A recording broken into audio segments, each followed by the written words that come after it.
you're a busy man. You're in high demand, and that's because you are the president and CEO of the Ohio Restaurant Association. Sound about right? It is, which means I get to make the coffee at the office in the morning. It's an important job.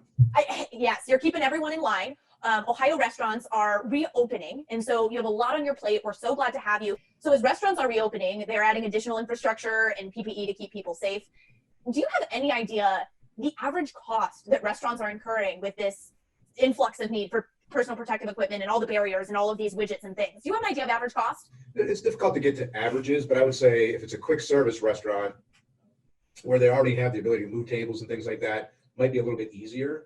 Restaurants that have booths, it's harder, right? Because now you got to erect plexiglass in between booths and things like that. So additional cost, depending on the type of restaurant you have. But quick serve restaurants have a higher volume, so they might have to have more sanitizer. They may have to have more soap in the restrooms because they have so many more employees. It just really depends. But I will tell you that everybody that we've talked about as we get down their P&L, it's thousands of additional dollars. What happens when people break the rules? What happens when restaurants break the rules? Have you seen repercussions? Yeah, so the governor put in place the Ohio Investigative Unit. This is essentially plainclothes people who maybe used to work for the Highway Patrol, and their jobs has always been to go out and go to places that are serving liquor to make sure things are being done the right way. And so they're going to be out in the next couple of weeks in particular, right, and just making sure that people are following all these rules. And their job when they go in is to educate and work with people and get it right. As a consumer, are you going to restaurants? Have you jumped back in and started going like real life going to the restaurants? Yesterday, I went out and for the very first opening of the Rusty Bucket, which is a great member of ours, I had lunch with the president, founder Gary Calico. We sat in the restaurant. We had our mask on until the food came. We were being good citizens. We made sure we sanitized our hands, and we had a great meal. The servers, everybody was doing the right things. We really loved it. So you talked a little bit about you were wearing your mask and you were sanitizing your hands. It comes to that point where you're like, there you have it. There's the mask. Then you have to eat your burger. What do I do with my mask? Do I just slide it across, or what does the operation look like there? Yeah, well, that's going to be different for everybody. Guys oftentimes have a pocket where we have an unfair advantage, and so I just tuck mine in my pocket, and then you can put it in your purse, or you put it in your pocket in your pants.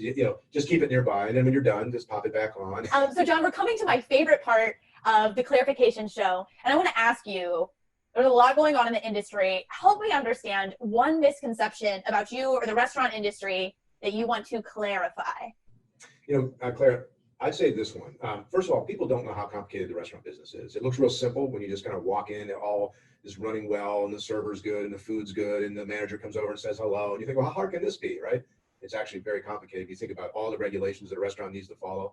Now you're going to layer on top all these new mandatory requirements and recommended best practices and cost, right? So look, at yesterday after I had lunch, one of the things I did is I gave it a ridiculously large tip to our server, right? Because they've been out of work for a couple months. It's right now over 300,000 people are unemployed in this industry just in Ohio. It'll come down, right? It's going to come down. We think it'll get below 300,000. It might actually push down towards 200,000, but we still have a long way to go. We believe this recovery is going to take months. In fact, some of the economists are saying it's going to take into 2021. So be supportive of your restaurant, be a good citizen, and give a nice tip.